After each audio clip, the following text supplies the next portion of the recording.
JP, my name is longer than that, Juan Pablo Perez-Etchegoyen. I'm the CTO and co-founder of Onapsis. I've been with Onapsis since the beginning and been doing a number of different roles.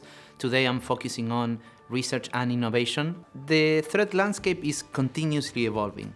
We have seen that especially increasing since 2020 with the pandemic, everyone going to work remotely. Organizations need to expose more applications, need to provide access to remote workers. Organizations need to somehow rush or accelerate their digital transformation processes. All of that created an ecosystem that somehow accelerated the threat landscape or increased the threat landscape. Which ways? Well, many different ways. One of them manifested in the number of currently exploited vulnerabilities focusing on SAP applications, specifically Oracle as well.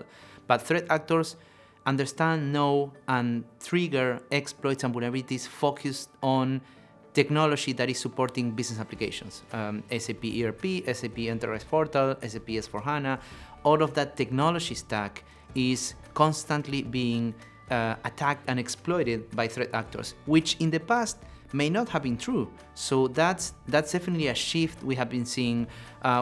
You can imagine that we have been in business for over 10 years, and in that period of time, that has been an evolution, and we have been monitoring different variables. And starting in 2020, this definitely shifted towards more automated exploitation, more compromises of business applications. And yeah, it's really a critical risk for organizations because that's where crown jewels are. Threat actors focus on what they can monetize, right? That's a reality. They work for the money. In some cases, they work for specific purposes like geopolitical or belief-based, things like that. But in the majority of cases, we're talking about threat actors that try to monetize what they do, right? There are different ways of doing that.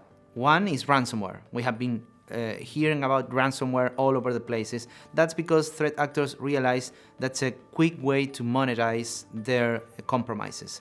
Other way is dumping or selling data that they steal from organizations. And there are many other ways. What happened is that threat actors realized that in ERP applications, in SAP applications and business critical applications, there is critical data.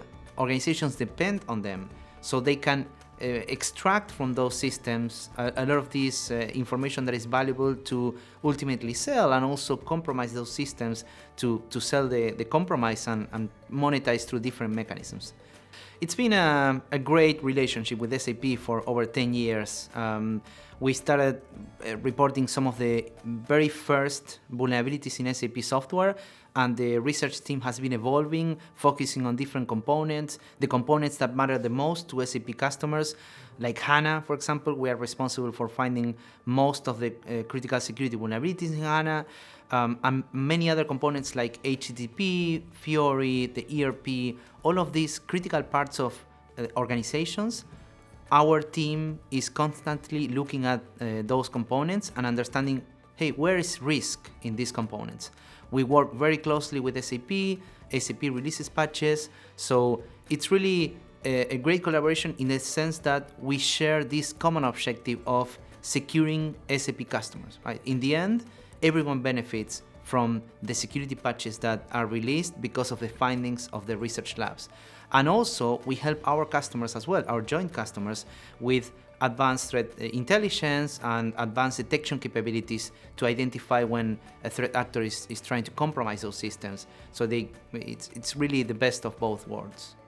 Well, if you think about it, these applications hold some of the most sensitive and most important information for organizations.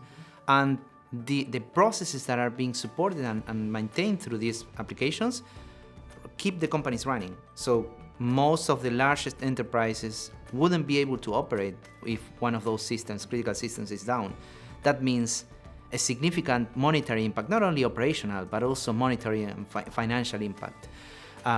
So if these applications are down, this is a big problem, and threat actors know that, but CISOs typically have a gap in between their let's say realm of responsibilities and what they really secure. In most organizations, the CISO understands servers, how to secure workstations, how to secure the users, how to provision access, VPNs, they understand the firewalls, they govern and really have accountability for everything. But SAP is typically a gap. It's a blind spot because there is a specific SAP security team, there is a specific authorizations provisioning team. So all of these different parts of the organization are somehow looking into security, but it's out of the CISO's really realm of responsibilities. He's still responsible, but he doesn't have any means to really enforce that. So what we do, we work with organizations to provide visibility to CISOs and IT security teams so they can actually understand what's the level of risk they have in their business applications and be able to put controls, compensating controls and governance around these critical applications, which are SAP and Oracle.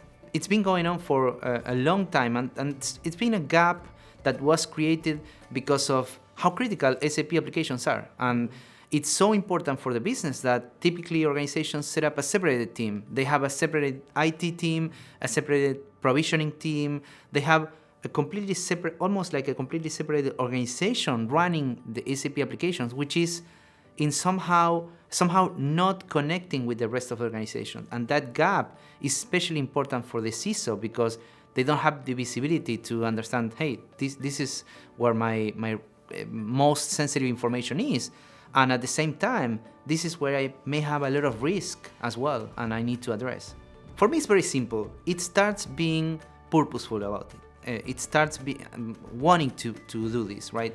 If it's a gap, if the CISO doesn't know, doesn't have visibility, doesn't have the tools, the people to understand how to address this, that's a problem.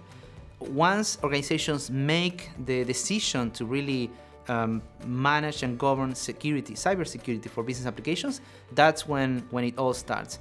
Then we can talk about the processes, the technology that can help you, how to integrate business applications into the vulnerability management process, into the SOC, tighter into audit to be able to apply those controls and make sure that whatever controls you make continuously, you can automate and really have that real-time visibility. So for me, it's really going back to what I was saying, be purposeful, and after that, you can set up the processes, the people. We work with organizations to achieve that, right? We develop the technology that can help you automate that. So once you made the decision to address security risks in SAP applications, we can go and work with these organizations to automate and help them achieve that. You wouldn't believe how basic stuff is really going under the radar for CISOs in organizations. We go and work with organizations and we start finding very basic vulnerabilities. It's almost like basic hygiene that because of this gap is flying under the radar, and it's still critical risk, and these are still risks that threat actors know about and they use to access these applications and the data. So a lot of the breaches we have been working on with organizations to responding after the breach, unfortunately, it's about this basic hygiene, exploits, compromising user accounts that could easily be solved at least the initial stage with really this basic vulnerability management program, integration with security operations centers, incident response processes, all of these things that companies already have, but they just don't integrate that haven't been integrating that with SAP, and that's where we go back to the gap. What I'm mostly excited about the Onapsis platform is the platform itself. Is that the fact that we identified that there are different issues that are affecting organizations, specifically focusing on business applications. But these issues range across many different applications. We are talking about, for example, SAP HANA, SAP ERP, SAP S4HANA, Oracle E-Business Suite, SAP Business Objects, SuccessFactors, Salesforce, many different types of applications which foundationally use completely different technology, but the challenges that they face are very, very similar. So what we did is we abstracted those concepts and we provide through the Onapsis platform the abstractions to really manage, independently of the technology that you're using, manage the security of those components. So there's a new vulnerability in SAP, there's a new vulnerability in Oracle, there's a new vulnerability in SuccessFactors, in Salesforce. Whatever application, for the user, it's completely transparent. They just see risks, vulnerabilities, incidents, they see automation. So for me, really, the platform is the core foundation. We are, of course, on top of that platform, we are adding a lot of, I can talk about machine learning, for example, modeling user behavior, and really providing users with advanced capabilities to detect when problems are arriving at their applications, and to be able to detect those problems. Modeling user behaviors, we can identify when a user transitions from being really an employee or a normal user to becoming an insider and changing their behavior. Well, some of those pain points start with really how do they align this new technology, these new findings, these new concepts with what they already have.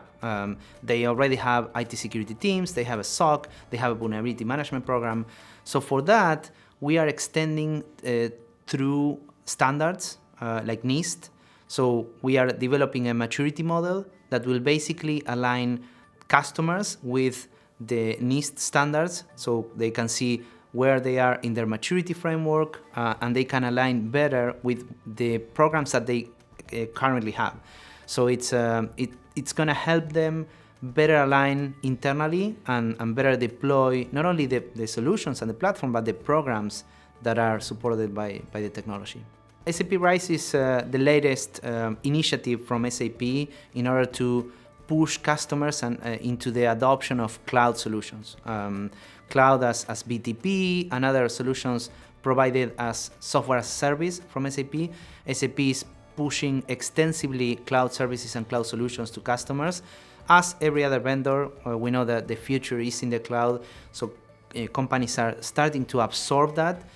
To some extent, there are some challenges for organizations, because cloud is great when you have a very standardized approach, a very standardized application, something that can be repeated across multiple customers. In the case of business applications, that's not 100% true, because sometimes organizations need to extensively customize their processes. It's not the same how customer A releases the purchase orders with customer B. So a lot of those business processes are very customized and should be customizable. So the cloud is the public cloud might not be a perfect fit. Having said that, SAP is pushing extensively all of these services, and together with that, we are aligning our platform to be able to support all of those services that SAP is providing. S/4HANA, the SAP ERP, all of those services that in nature share technological components, well, we are grouping them and serving them, so we provide visibility in the security area of these applications, understand security vulnerabilities, understanding risk, understanding continuous monitoring. So all of those capabilities extending to the RISE approach.